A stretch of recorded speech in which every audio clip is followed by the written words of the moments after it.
CBN Agro, com Éder Campos. Estão ao vivo no YouTube, viu? Para quem não tem Facebook ou não gosta de usar Facebook, pode nos assistir também pelo YouTube. Maravilha. Thaís, sim, tem certeza que a gente tá lá ao vivo, Thaís? Não tô me achando, hein? Ah, agora me achei. Olha aqui, chegou. Demorou, mas chegou. Tô aqui, ó, compartilhar. Tô vendo a Giovana agora. Eu vou lá e compartilho ao vivo. E hoje vamos falar do que, Giovana? Você sabe, não?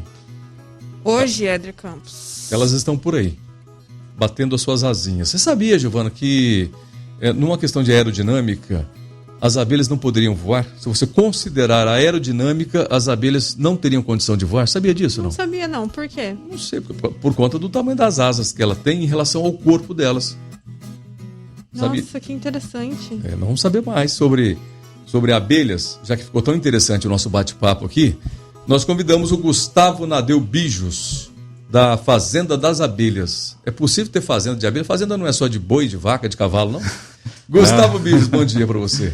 Bom dia a todos os ouvintes. Um prazer estar aqui com vocês para falar um pouquinho sobre apicultura. Legal. Gustavo, a minha teoria aqui está certa? Esse negócio da abelha, que teoricamente ela não poderia voar se considerar a aerodinâmica pelo tamanho das asas em relação ao corpo? Como é que é isso, hein? E sabe por que ela voa mesmo assim? Não. Porque ninguém nunca disse que ela não poderia voar.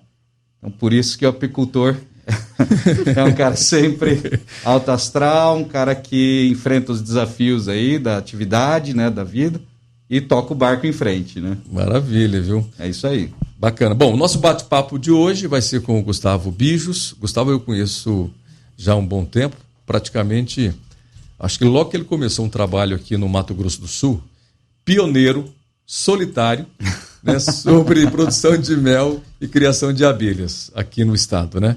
Já faz tempo, né, Gustavo? Muito tempo já. Uns 20 anos, mais ou menos? Não? Por aí. Por aí, né? Por aí. Você nem tinha cabelo branco naquela época ainda. Não. E tinha um pouco mais de cabelo. Né? Tinha um pouco mais de cabelo. Bom, te agradecer. Ontem nós conversamos, eu mandei uma mensagem para ele, para a entrevista, ele disse, Éder, eu estou no mato.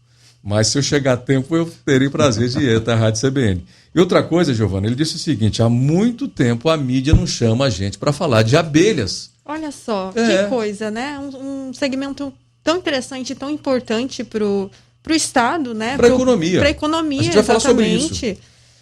E até mesmo agora, nessa situação toda, né, em que a própolis foi comprovadamente, né, utilizada para redução de carga viral no organismo, né, em relação à Covid. Então, a própolis também tem sido um... Bingo, marquei um ponto então.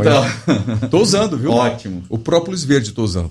Espetacular. Qualquer tipo de própolis, na verdade, é excelente, né, para melhorar a imunidade do organismo. Então, o uso contínuo e diário da própolis ajuda a prevenir inúmeros tipos de doenças. A própolis ou o própolis? O correto é a própolis. Estou falando errado faz tempo. Porque ela vem da resina, não tem problema nenhum. O importante é falar dela, né? Uhum. E a gente tem outro produto também, que é o pólen. O pólen, ele contém, além de todos os aminoácidos que a gente precisa, ou seja, equilibra o organismo, a gente tem vitamina D e zinco também no pólen. Então, ele também está sendo utilizado como uma forma preventiva para fortalecer o organismo contra inúmeras doenças. Inclusive, uma das indicações para combater aí a Covid, coronavírus, é o zinco, né? Isso. Então, o pólen tem zinco. Exato. Maravilha. Então, mas com quantidades desejáveis? Sim. Ah, maravilha. Então, só que em relação ao pólen, nós não temos a pesquisa ainda. Em relação à própolis, nós temos uma pesquisa da USP, né, comprovando. Maravilha. Eu, desde que essa pandemia começou, Giovana Dalzaker, eu li. Na verdade, eu já tomava própolis, né? A própolis. Eu já fazia uso dela constante por conta de questões inflamatórias mesmo, né? Evitar gripes, resfriados, eu já fazia isso. Exato. Logo que começou a pandemia, eu fui dar uma pesquisada em produtos naturais que poderiam ajudar você ficar longe da doença. E passei a utilizar 2 produtos. A própolis e também a cúrcuma. 2 produtos que eu passei a utilizar. O que eu faço então de manhã? Eu coloco mel, certo? Ótimo. Própolis, cúrcuma, umas gotas de limão, faço ali um emplasto, um melado e tomo todos os dias. Ótimo. Acho que está sendo bom, viu? Eu até agora tô tranquilo. Meu pai costuma dizer que se trata com um médico veterinário, que sou eu, né? Ele consome pólen, mel e própolis há praticamente 20 anos, também desde que eu comecei aí na atividade, e ele não é o melhor exemplo de hábitos, né? E além de ser um pouquinho acima do peso, e graças a Deus os exames dele, toda vez que vai ao médico, estão irritavelmente ótimos. Por que eu falo irritavelmente? Porque não dá para falar para meu pai assim, pai, vai fazer exercício, come melhor, etc. Por causa do uso contínuo desses produtos. Isso comprovado pelos médicos que ele vai fazer os exames lá sempre. Giovana, você prestou atenção na máscara do Gustavo? Sim, eu tô aqui admirando o look dele. Inclusive, eu vim de amarelo hoje, em homenagem. Você tá parecendo abelhinha hoje, Giovana. Vim de abelhinha hoje. Você vem de abelhinha, né? E eu de zangão, né? Falando em zangão, sim. O zangão não tem nada a ver com abelha, né? Sim, claro que tem. Não, como que chama? mamangava, que é aquele... Que é uma abelha também. Mamangava é uma abelha? Sim, importantíssima para a polinização de algumas culturas, como o maracujá, por exemplo. Sem a mamangava, nós não temos produção de frutos em escala. Então, a gente precisa preservar a mamangava, e a Universidade Federal do Ceará, com o professor Breno Freitas, tem um trabalho fantástico de manejo e criação de mamangavas para a polinização do maracujá. Mamangava e zangão? O zangão é o macho das abelhas. E não tem nada a ver com o mamangava, aquele paretão, aquele bichão. Assim, mas tem o zangão da mamangava também. Zangão é o macho, é isso? É o macho, exato. Tá bom. Então aqui eu sou o zangão, então. Essa máscara aqui é um presente do Kleberson, um amigo de apicultor e também consultor do Senar, que faz um trabalho, né, hoje de assistência técnica e apicultores, um programa fantástico também, né? Legal. É o TAG. Bom, tudo que vocês quiserem saber sobre mel e abelhas, hoje é o dia, viu? Hoje é o dia para tirar as curiosidades aí, Você né? tem curiosidade, Giovana? Eu tenho muita curiosidade. Então vai, manda lá. Segmento aí que eu não conheço muito, né? Eu tenho curiosidade, pouca inclusive... gente conhece, né? Pouca gente conhece. E é um produto tão comum, né? Que muita gente compra, muita gente consome e muitas vezes não sabe como é produzido. Então eu gostaria de começar perguntando para o senhor como que é a produção, se existe temporadas boas, como que é a produção, produzido mel? Perfeito, excelente pergunta para a gente começar, inclusive. Primeiro, começando, a gente estava falando sobre Brasil, América do Sul, né? O Brasil é hoje o país com maior potencial do mundo para a expansão da apicultura. Então, nós temos, dos diferentes biomas que nós temos, existem épocas diferentes para a produção. Nós temos entre safra também, né, que aqui no Mato Grosso do Sul e Centro-Oeste geralmente começa a partir de agora e vai até junho, mais ou menos, em torno de 2 meses. Nós temos que cuidar mais das abelhas, inclusive alimentando com rações proteicas, ração balanceada. É uma coisa bem diferente do que o pessoal estava acostumado a conhecer, para que nós não percamos, né, os enxames e eles possam se fortalecer para entrar na florada principal, que começa a partir de junho e vai até setembro. Essa é a grande safra que nós temos no Centro-Oeste. Depois nós temos uma safrinha, sem contar as culturas que tem também, que geram produção para nós e a polinização para o pessoal que planta. Então a gente está falando aí da soja, que aumenta a produtividade da soja, canola, nabo forrageiro, girassol, inúmeras culturas que também são utilizadas, aproveitadas, aliás, pelos apicultores para a produção de algum produto. E, ao mesmo tempo, a gente tem um aumento de produtividade nessas lavouras. Então, as abelhas começam a coletar o néctar, que o pessoal confunde bastante, néctar e pólen, de onde que vem o mel. Então, o néctar é para ficar fácil de entender, é uma água doce que as plantas soltam através das flores para atrair polinizadores. Então, beija-flor, morcegos, etc. E as abelhas, que são os principais polinizadores, vêm buscar essa água doce e na colmeia ela transforma em mel. O pólen é matéria-prima para 2 produtos: geleia real, que é o alimento das larvas, e da rainha. Exclusivamente a rainha come geleia real do início ao fim da vida. E as larvas até o 3º dia de idade. Depois muda para outro produto também, que é proveniente do pólen, chamado pão da abelha, que é tipo um mingau que elas oferecem para as larvas que não se tornarão rainhas. e para os zangões também. Aí desenvolve e elas nascem e começam a trabalhar desde que saem do favo. E aí elas têm várias funções dentro da colmeia, de faxineiras, nutrizes, que são as cozinheiras, depois elas viram engenheiras construindo os favos, e aí elas saem para o campo para poder colher os produtos. Resina para produzir própolis, pólen para geleia real, o néctar para o mel e água também para poder refrescar, baixar a temperatura da colmeia.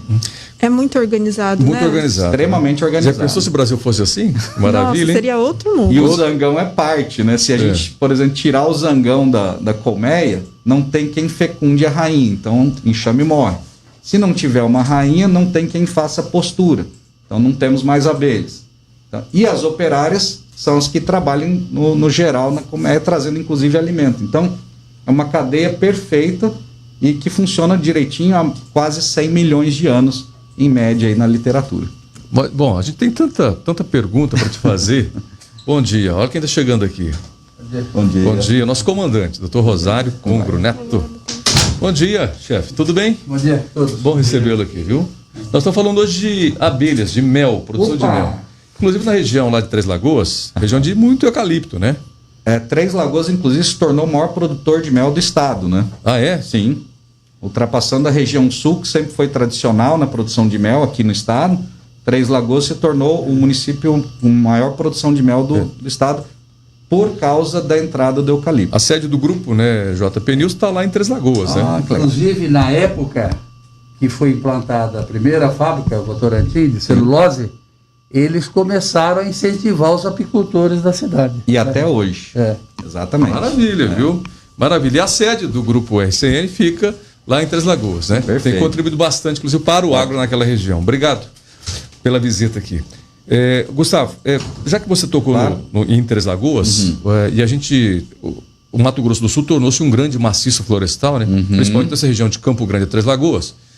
E isso beneficiou o crescimento e desenvolvimento da apicultura no estado? Perfeito. Porque o eucalipto ele entra com a produção pesada de mel, né, nessa fase em que a florada silvestre está decaindo. Então, o pessoal, onde existe esse plantio de eucalipto, a maioria das espécies que eles plantam, que as empresas plantam, fornece néctar em grande quantidade.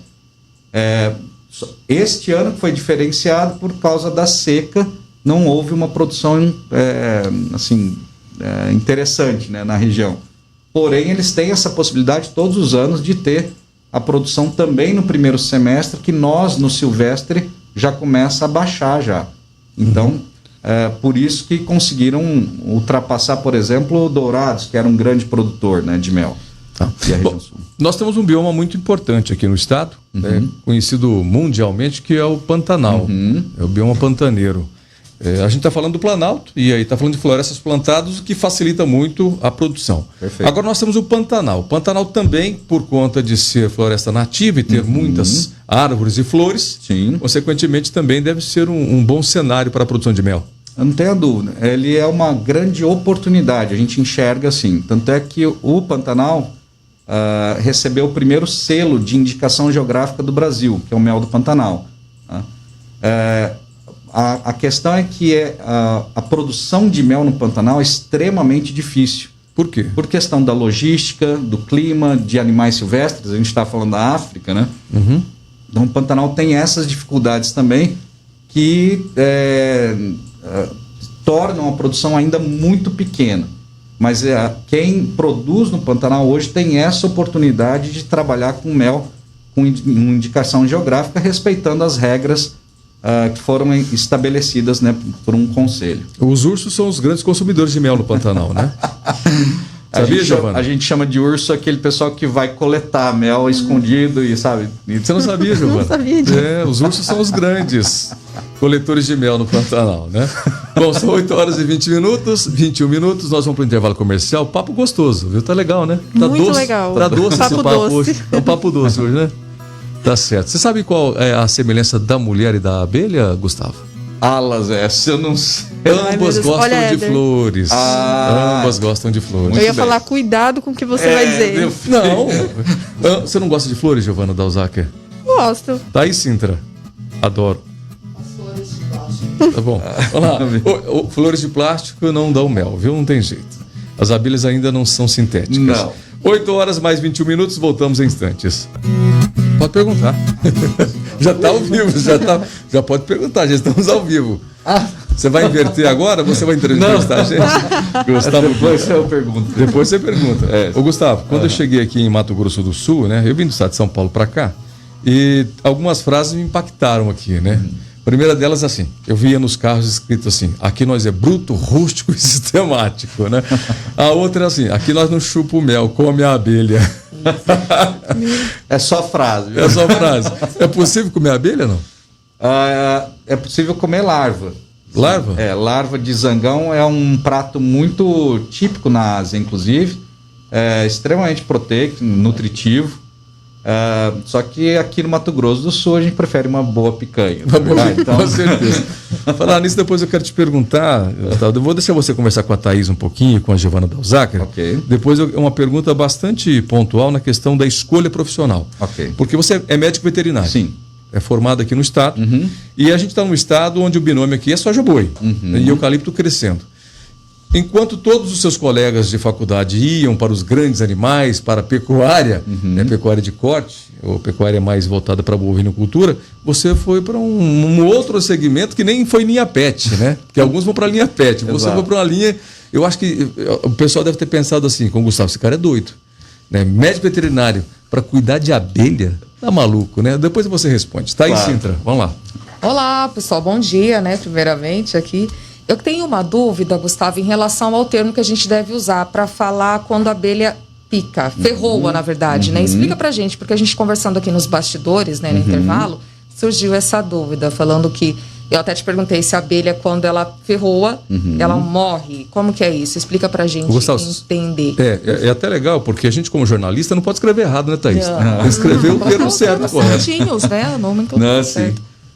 Na verdade, a abelha ferroa. Ela tem um aparelho que é o ferrão, que ela utiliza como defesa.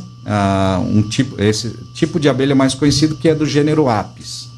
As abelhas nativas, que são as brasileiras, elas ou têm o ferrão atrofiado, né, que geralmente a gente chama até de não tem ferrão, para ficar bem claro aí para as pessoas. E são essas abelhinhas que a gente pode criar, inclusive, em casa. A jataí, a mandaçaia, o uruçu, tem mais de 300 espécies que você pode trabalhar em casa ou até em apartamento. Tá, gostei dessa. Aí vai uma outra entrevista, como criar abelhas em casa. Vai ter uma palestra lá no evento. Viu? Vai ter uma palestra no evento? Vai. Ensinando o pessoal como criar abelhinha em casa. Então, já estou inscrito. Tá pronto. Quem pica são os insetos picadores, que têm aparelho para sugar. Né? Pernilongo. No caso do pernilongo, mosquitos em geral. E de fato, quem ferroa acaba morrendo. Então é um ataque suicida, na verdade, para defender a colmeia. Porque a bolsa de veneno, que geralmente sai com o ferrão, ela está bem ligada ao intestino da abelha. Eu vou falar de forma bem... interligado ali. Né? Isso. E quando a bolsa sai com o ferrão, ela rompe esses órgãos lá dentro. Então, em questão de alguns minutos, essa abelha vai morrer.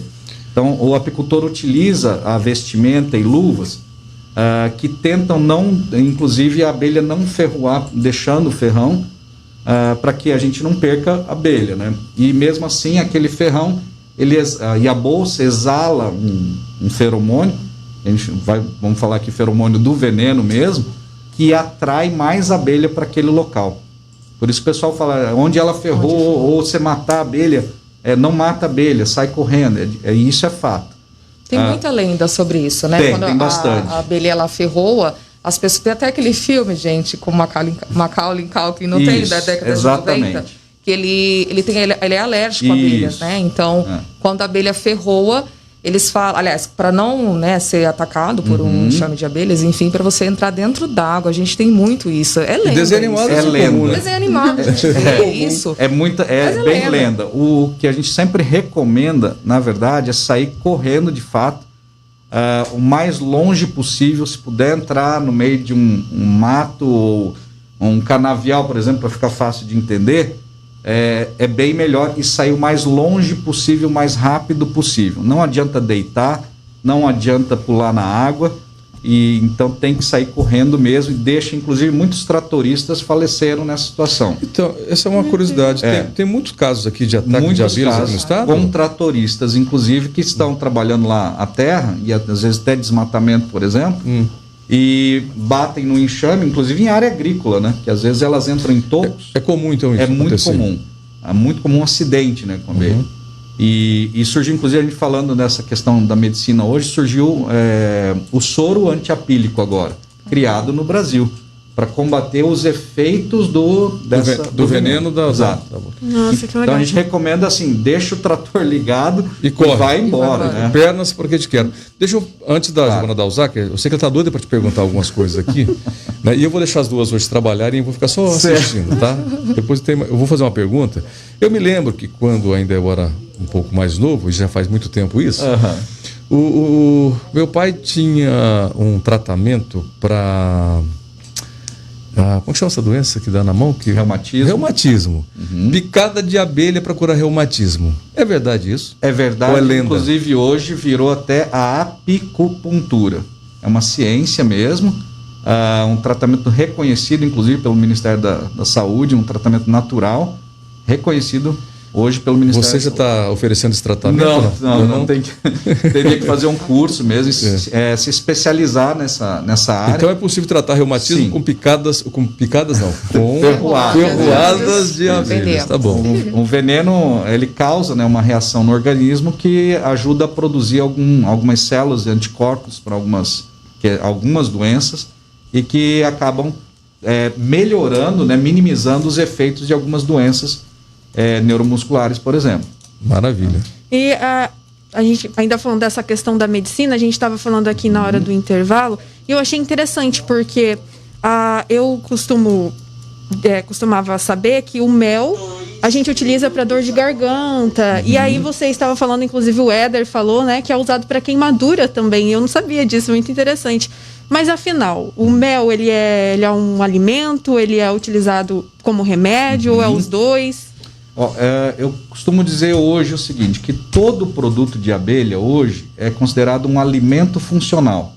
Então ele serve tanto para nutrir quanto para poder ajudar no combate a algumas doenças. Mas falando assim... Não é curativo, né? Não, ele é preventivo. Preventivo, mas ele ajuda também em alguns processos como curativo. Por exemplo, na queimadura. A queimadura, ou machucados, né? Cortes, por exemplo, se você passar o mel, ele funciona como qualquer cicatrizante. E excelente. Isso também, tudo, tem vários estudos no mundo. Teve até uma universidade fora daqui, se não me engano, na Europa, que criou até já uma gaze já com mel embebido para você colocar em cima de alguns tipos de ferimentos. Então é alimento, mel. Mas também é remédio. Vamos considerar alimento. Não, mas a pergunta da Giovana é muito interessante, bacana. Mas eu quero dizer a questão do conceito do brasileiro, então, do consumidor.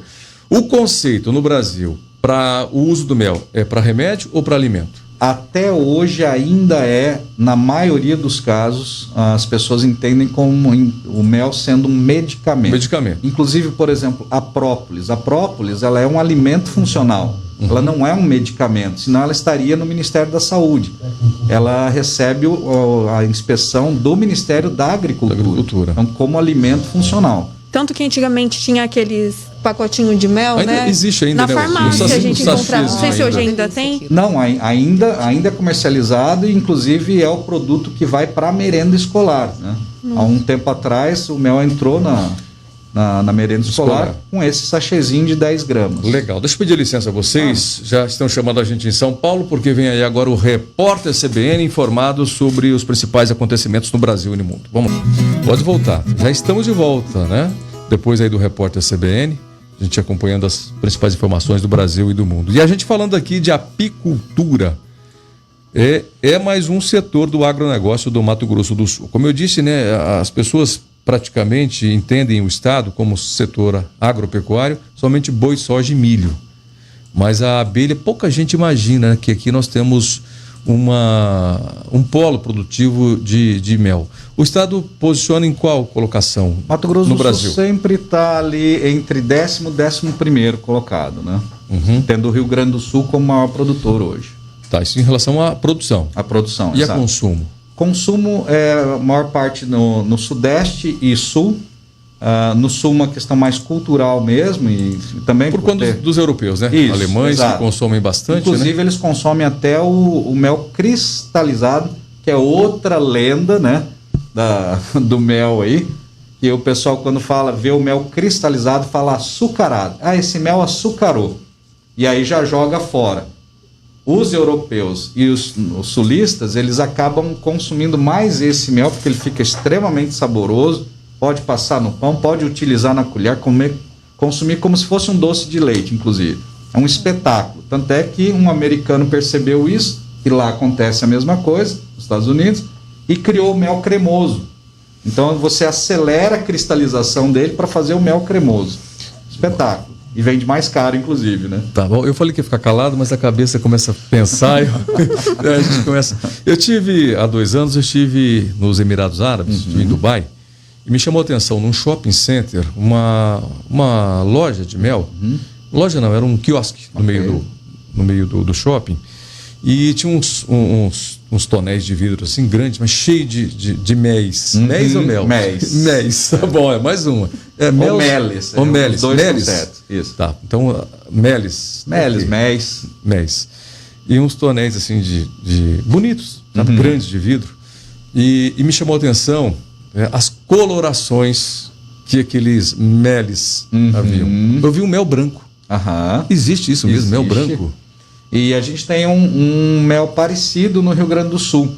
Ele cristaliza muito rápido e fica daquela coloração branca. É uma florada Leitoso. específica. Isso. Diferente. É uma florada específica, né? É silvestre, de uma planta nativa, e que acaba, no momento da cristalização, ele fica com aquela coloração branca. Um espetáculo maravilhoso também. O Brasil tem aqui uma diversidade de colorações e sabores como nenhum outro país tem. Bom, uma vez eu experimentei um mel da florada de caju. Que maravilha esse mel, florada de caju. Caju é bem escuro, produz Bem mais escuro, no bem Nordeste, né? Aham. É que tem bastante caju lá. A gente deveria aproveitar o nosso potencial ali na região norte em relação a isso. Mas Coxim, por exemplo, aqui para cima. Coxim, por exemplo, que a gente tem caju em qualquer esquina lá, né? Então, tem uma facilidade da produção da fruta lá e poderia ser aproveitado. Mas a questão é que a gente não tem um número de apicultores ainda no Brasil significativo. E os que existem ainda, a gente, generalizando, ainda é um setor muito amador na produção. Essa é a minha batalha há anos para tentar melhorar os índices de produtividade por colmeia, que são muito baixos aqui no Brasil. Você sabe que eu cheguei a pensar que você estava criando concorrência, né? Quando você passou a ensinar as pessoas. Outro dia, um outro amigo nosso veterinário, o Nestor Nogueira, ele estava publicando na sua página do Facebook, que agora também é produtor de mel. Falei, olha, o Gustavo... assistência lá. Eu falei, Gustavo criando concorrência. Não, de maneira alguma, a gente não tem concorrência, essa é a questão. A gente tem uma baixa produção e uma baixa produtividade. Ou seja, tem grande oportunidade, então, para o mel aqui no estado, é isso? No Brasil todo, só para vocês terem uma ideia, a Argentina, com todos os problemas que tem de clima, etc., a situação atual, ainda é geralmente o segundo ou terceiro maior produtor de mel do mundo. Com todos os problemas climáticos que eles têm lá, inclusive, conseguem ser o terceiro maior produtor, talvez o segundo exportador de mel do mundo. E o Brasil não consegue alcançar metade da produção dos argentinos, por exemplo, em mel.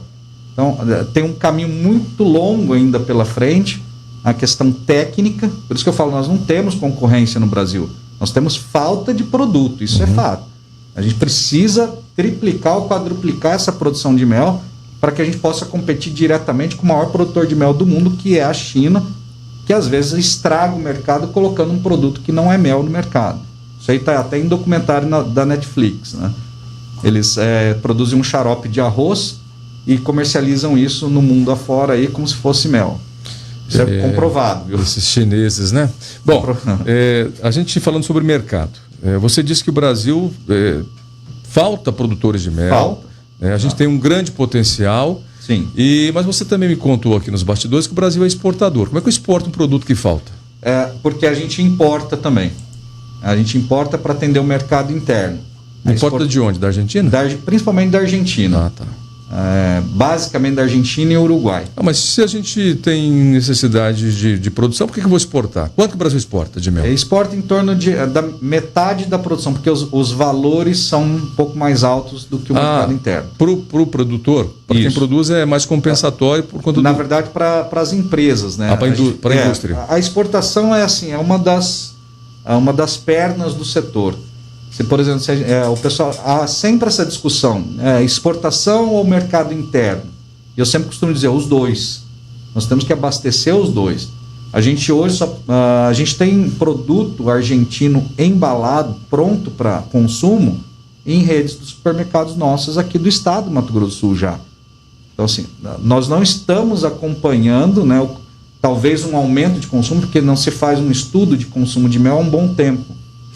O que afasta o consumidor do mel? O preço do produto ou a falta da informação, do conhecimento dos benefícios do produto? Primeiro, o preço.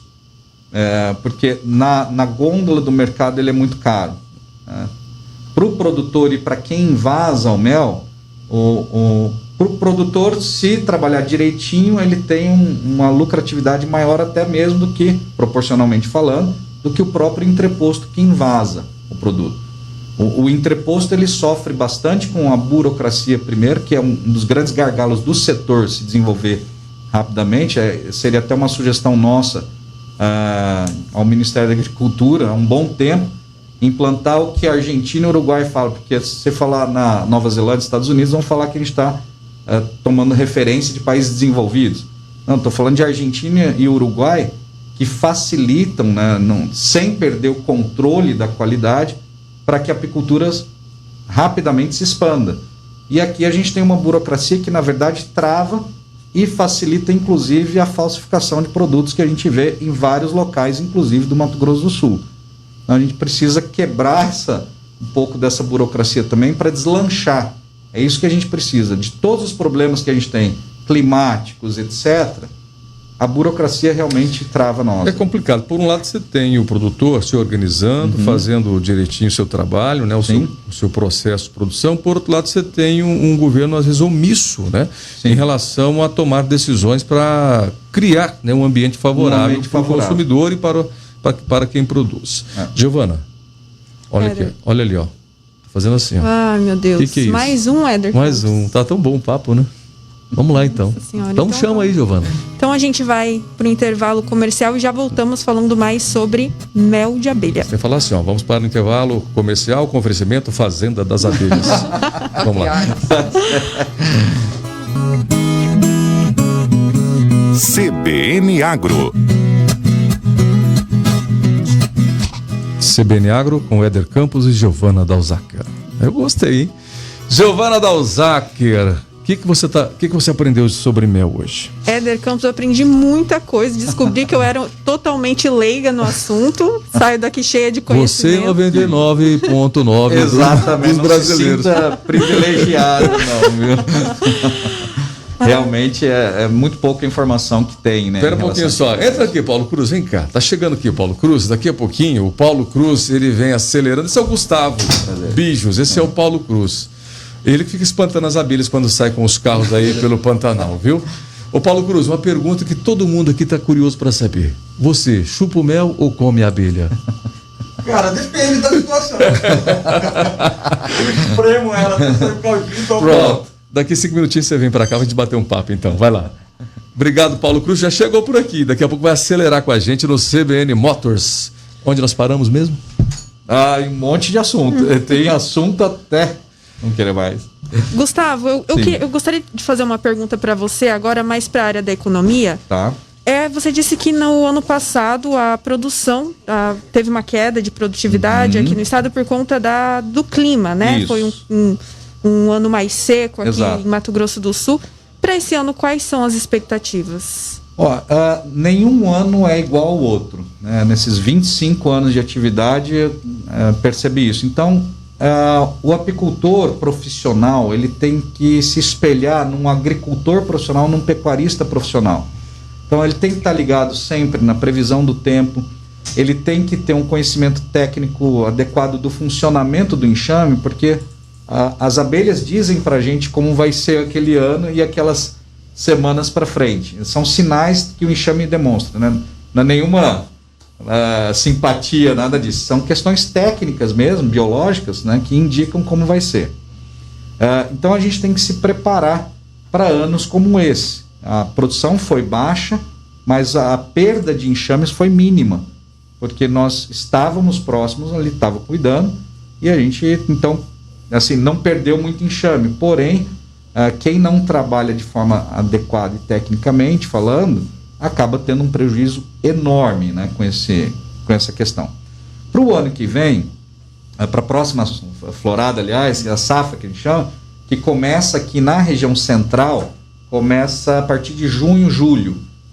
Então, a expectativa sempre é, como eu falei, né, da abelha, que ninguém disse para ela que ela não pode voar. Então, o apicultor fica sempre realmente naquela esperança de que, com o frio talvez que a gente tenha, as plantas com estresse possam soltar muita flor, muito néctar na época dessa primeira florada que começa no meio do ano. Então, as perspectivas sempre são boas. Ao longo da produção que a gente vai acompanhando e vê. Economicamente, o que o mel, ou como o mel se comporta no nosso menu de economia aqui do estado? Olha, ele está bem para trás de muitas outras atividades, porque inclusive eu estava falando, Mato Grosso do Sul hoje, cadastrados na Iagro, e a gente tem que, né, parabenizar inclusive a doutora Noirce, que eu sempre falo isso, ela sempre batalhou para que a gente fosse um dos estados referência no georreferenciamento e cadastro de apicultores. Então, se a gente quisesse partir para uma rastreabilidade da produção hoje, está pronto. Só falta quebrar a burocracia, como eu sempre falo. Né? Tem uma carência de estudo dessa parte mais... Totalmente, e uma carência de produtores. Pelo cadastro, a gente não passa de 1.200 apicultores. No estado? É. E o potencial do nosso estado? Olha, é incalculável. Para vocês terem uma ideia, no Paraná, que é do lado aqui, são em torno do último dado da Confederação Brasileira, são em torno de 30 mil apicultores. O que falta? Exemplos de sucesso. Então, nós temos, por exemplo, um apicultor aqui no estado que tem mais de 1.000 colmeias. No Rio Grande do Sul, 1.000 colmeias é comum. Na Argentina, pequenas cooperativas de 7 pessoas têm 35 mil colmeias. Então, o que nós precisamos é exemplos de sucesso, casos de sucesso que sejam mais divulgados para o pessoal entender o que é uma apicultura profissional de fato. O que a gente sempre incentivou no Brasil foi uma apicultura de pequeníssima escala. E claro que tem espaço, como eu falei, tem espaço para todo mundo, não há concorrência na apicultura. Mas a gente precisa de apicultores com escala maior de produção. E aí a gente enfrenta esses entraves para poder expandir também. Por isso que eu falo burocracia no termo genérico. Então, a burocracia para o entreposto, por exemplo, cuidar mais do invase do mel. O entreposto é o laticínio, né? Para o leite, está para os produtos das abelhas. Regiões com aptidão para a produção aqui no estado. Nós temos aqui, e culturas, nós temos eucalipto, cana-de-açúcar, temos milho e também soja. Só que esses dois usam bastante defensivos agrícolas. São áreas passíveis para a produção de mel, mesmo com os defensivos agrícolas? Totalmente. Totalmente. Há um certo equívoco também do pessoal em achar que em áreas agrícolas a gente não vai conseguir produzir produtos de qualidade. E a gente consegue, desde que haja um entendimento e uma comunicação entre o apicultor e o agricultor. Inclusive, esse agricultor vai produzir muito mais do que se produz normalmente. Então, se ele utilizar os defensivos de forma correta, de forma técnica, respeitando bula, com orientação técnica do engenheiro agrônomo, a gente consegue produzir produtos de qualidade, inclusive da própria lavoura. Quantas toneladas o estado produz hoje? Mato Grosso do Sul, hoje, ainda não chega a 1.000 toneladas. Então, é muito pouco mesmo. Com potencial para quanto? Olha, 4, 5 vezes mais. A gente tem um potencial assim, incalculável de produção. Nós temos um espaço fantástico para expansão, a logística que possivelmente nenhum outro estado tem, a rota bioceânica que vai passar por aqui, a proximidade com os grandes mercados consumidores. O Mato Grosso do Sul, com todo respeito aos outros estados, nós temos um potencial incalculável para o crescimento da atividade aqui. Maravilha. Incalculável. Você falou até de fazenda das abelhas. Nós não temos uma fazenda de abelhas ainda. Coisa que acontece já, por exemplo, na Argentina, nos Estados Unidos. Os Estados Unidos têm fazendas de abelhas que faturam de 12 a 15 milhões de dólares por ano, com venda de enxames. Mas gostei do ainda, tá? Então, não, isso aí com certeza. Gustavo, mas vamos chegar lá. A Giovana não quis perguntar, mas ela está curiosa para saber por que você, como veterinário, resolveu cuidar de abelhas e não de grandes animais. Essa é uma boa pergunta. Até o 2º ano de atividade, eu, como todo veterinário masculino, quis entrar para mexer com gado de corte. Eu lembro que a gente na faculdade falava em gado de leite e o cara já era estranho. Então era gado de corte, né? E eu comecei a trabalhar com apicultura sem saber que eu tive meu bisavô, que era apicultor, fiquei sabendo depois, e um tio bem longe, assim, da outra linha dos Bijos, de Minas Gerais, que foi um grande apicultor também. Então eu comecei... Você já havia sido ferroado lá Talvez, atrás? Tá na genética, eu não sabia. Mas no 2º ano de faculdade eu comecei a trabalhar com apicultura para ajudar nas despesas da faculdade, porque era muito barato investir e o retorno naquele 1º ano foi fantástico. E aí eu me perguntei assim, nossa, como é que não tem gente trabalhando com isso? Mas não tinha me apaixonado ainda. Eu gostei da grana que gerou atividade no 1º ano. Aí veio o 2º ano. Não produziu uma gota de mel. Eu falei, agora entendi por que não tem tanta gente. Precisa fazer alguma coisa. Não é só colocar a caixa lá no campo e elas produzirem para nós. Isso é outra lenda também. Você tem que alimentá-las. A apicultura não dá trabalho. Então tem um trabalho intensivo sim com elas, manejos, trocas de rainha, alimentação quando não há alimentação, controle de enfermidades. Então tudo isso quando eu me apaixonei no 2º ano de faculdade, quando eu assisti o primeiro encontro sul-mato-grossense de apicultores, que na verdade foi o 2º, aqui no Sebrae 99. Legal. Falando sobre encontro de apicultores, você está promovendo agora em maio um evento também para ensinar outras pessoas a produção de mel, é isso? Exato. A gente realizou em 2019 um evento chamado Expo Tecnoabs, porque até então a gente não tinha um evento direcionado aos negócios apícolas, com atividade da cadeia apicultura. E a gente realizou em Dourados com muito sucesso, foi presencial, mas com o advento agora da pandemia, a gente resolveu fazer de forma virtual. Mas como o evento é inovador, sempre se procura ser inovador, dessa vez também vai ser bastante interessante, bastante inovador. Nós teremos mini cursos, palestras, canais, divulgação de canal de YouTube, o que o pessoal precisar divulgar para gerar negócio. E principalmente para quem ainda tem interesse de conhecer a atividade, criar abelha em casa, como eu falei. Eu quero. Então, vai ser uma grande oportunidade, porque vai ter várias palestras também sobre as abelhas nativas sem ferrão, que você pode criar em casa e é uma delícia, né, trabalhar. Maravilha. É um animal de estimação, esse sim que não precisa tanto cuidado. Tá, para encerrar, diz que delícia mesmo é um tal de jeromel, viu? Jeromel? Como é que é? Hidromel. Jeromel não. Hidromel. Eu estava assistindo lá um filme lá chamado Robin Hood, e tem um padre lá no Robin Hood que faz uma bebida à base de mel. Aí teve um cabra aqui em Mato Grosso do Sul que assistiu o filme também e resolveu criar o hidromel. Que história que é essa? Conta pra gente rapidamente aí. Na verdade... É bom mesmo? Olha, o hidromel foi onde tudo começou a tornar a vida mais feliz. Foi é considerada a primeira bebida alcoólica do mundo. Eu quero experimentar. Eu quero experimentar. É um fermentado. A gente coloca de forma bem simples para explicar: água, fermento e um alimento para aquele fermento e mel. Pronto. Só e isso. Deixa fermentando lá. Tá. E não entra oxigênio até terminar a fermentação. Tá, Depois uma pergunta. Cadê? Depois eu trago. Olha, é um espetáculo. E o mais interessante, que a gente pode produzir de cada florada. Então fica assim, um produto espetacular. Rapaz, eu vi no Robin Hood e gostei lá, porque tem um filme do Robin Hood, você assistiu, né? Que o padre produz o hidromel lá. Sim. Mas é um espetáculo e... Aí um dia eu tô vendo lá o seu Facebook e você enaltecendo o hidromel. Eu falei, gente... que é bom demais. É mesmo? É bom demais. Eu só acredito vendo, mas eu só acredito vendo.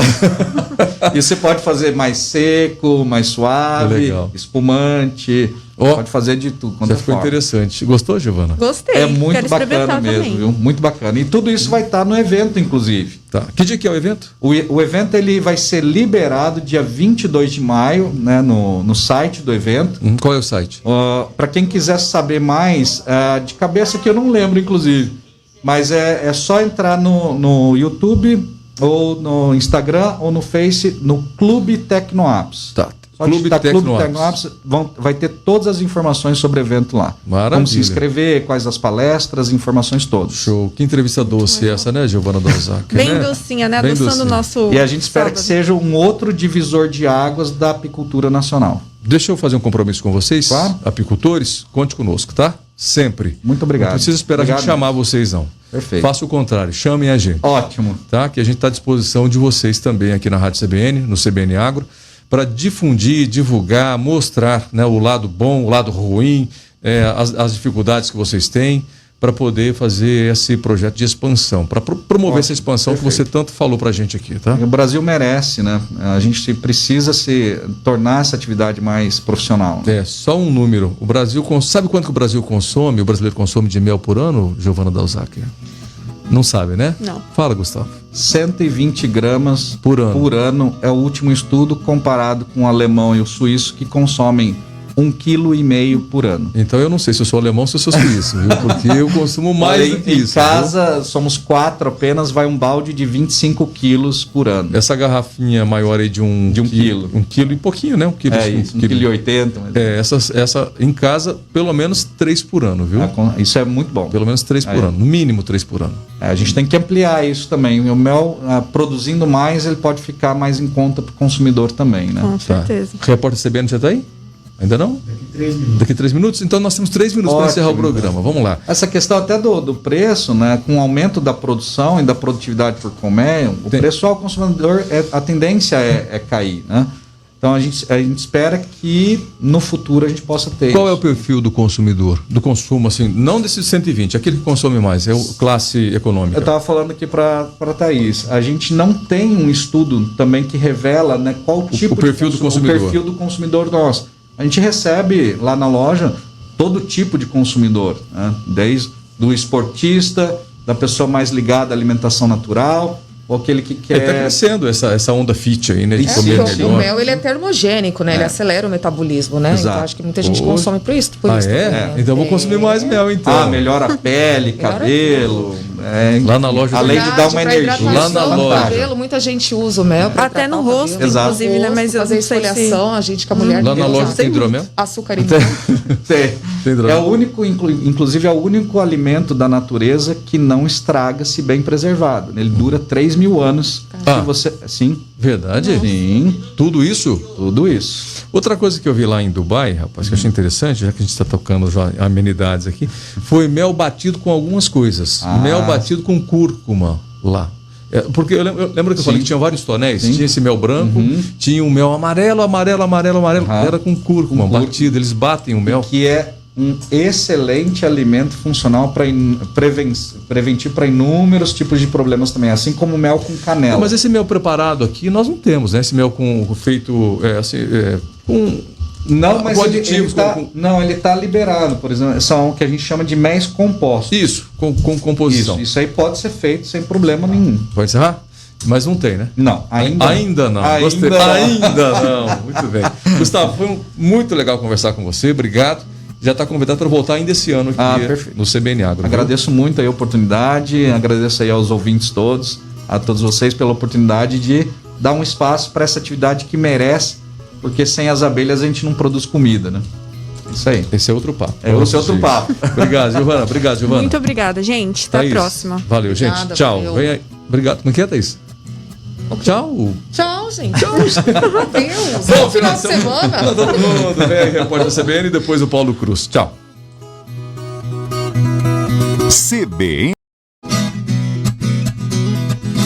CBN Agro, com Éder Campos.